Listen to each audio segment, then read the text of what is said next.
Мен айттым енді жиналдық. Балам ол кезде былай бастадық бірінші әңгімені. Үлкен қызым 21-де, екінші қызым 17-де. 16-да ол кезде. Сөйтіп видеозвонок жасадым. Жеңіл жеткіздім. Енді жағдайдың не болып жатқанын көріп жатсыңдар. Менен бұрын әлеуметтік желі жеткізді өздеріңе. Бұрын соңды да байқап сезіп жүргендеріңді білем, бірақ бұл тақырыпта ашық сөйлеспегеніміз. Папамыз қайда деген сұраққа мен айттым, осы уақытқа дейін өтірікші болып келдім. Осы замандағы көп әкелер, балаларына қарамай кеткен әкелер, көріңіздер.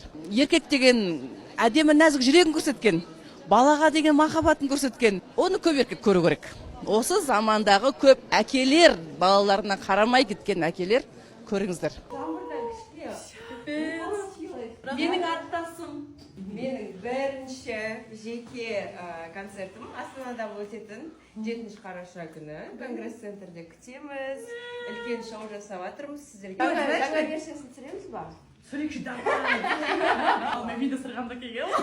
Мен айтқан тілектерім орындалады десіздер ма? Кейін біз қол жете алмай қалатындай артист болып кетші. Мега звезда, мировой болып кет. Аминь. Біз жете алмай. Сейчас будет переход. Главное, чтобы вы сами пришли, потому что для меня важно, чтобы вы посмотрели это шоу. Даже не важно суть того, что мы снимаем, не снимаем. Я хочу, чтобы вы вот так глазами увидели. Они алматыға кетіп бара жаттым, арнайы сенің концертіңді шықпасын ба. Қалай болған өзі куәгерлері бар екен. Содан жаңағы жігітке айттым, мен қолыммен істеген мойынмен көтер, мен араласпаймын дедім. Біреулер енді Тұрсынбек шешіп тастады, Тұрсынбек ақша берді. Мен ешкімге хабарласқан емеспін, ешкіммен сөйлескен емеспін. Бұл іске араласқан жоқпын. Маған қойған сұрақтарға жауап бердім. Мен оның лишенный екен білмеймін. Алла тағала куә, мен сіздерге айтайын. Сондықтан да айтарым, әртүрлі қазір тарап жатыр ақпараттар. Иә, мен оның басында болмасам да көлік сенікі ғой деп күнә тағып жатқандар болса, мен кешірім сұраймын. Бірақ мен ол көліктің ішінде болған емеспін. Сіздерге айтарым осы. Қонақ шақырып қоямыз.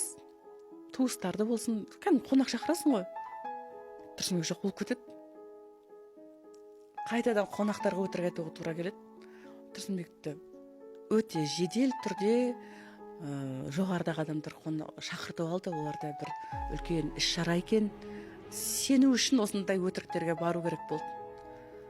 Енді ол жерде тағы да Тұрсынбекті жоғары көрсету. Оның барлығы тағы да ұпай жинау емес, Тұрсынбекке деген махаббатым болды.